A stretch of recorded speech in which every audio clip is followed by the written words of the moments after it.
بسم اللہ الرحمن الرحیم نحمدہ ونصلی ونسلم علی رسولہ الکریم اما بعد فاعوذ باللہ من الشیطان الرجیم بسم اللہ الرحمن الرحیم۔ آج ہم بات کرنے والے ہیں صحابی رسول حضرت زید بن ثابت رضی اللہ تعالیٰ کا قرآن پاک کو یاد کر لینا۔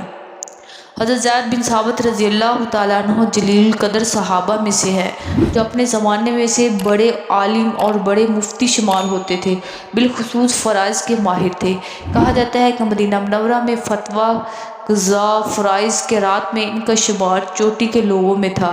جب حضور اکرم صلی اللہ علیہ وسلم ہجرت فرما کر مدینہ منورہ تشریف لائے تو اس وقت کم عمر بچے تھے، 11 برس کی عمر تھی۔ اسی وجہ سے باوجود خواہش کی ابتدائی لڑائیوں یعنی بدر وغیرہ میں شرکت کی اجازت نہیں ہوئی تھی۔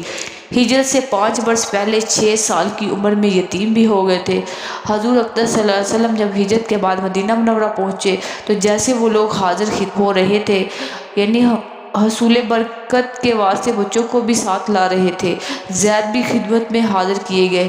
زید رضی اللہ عنہ کہتے ہیں میں حضور صلی اللہ علیہ وسلم کی خدمت میں جب پیش کیا گیا تو عرض کیا گیا یہ قبیلہ نجار کے ایک لڑکا ہے۔ آپ صلی اللہ علیہ وسلم کی تشریف آوری سے قبل ہی اس نے 70 سورتیں قرآن پاک کی یاد کر لی تھی۔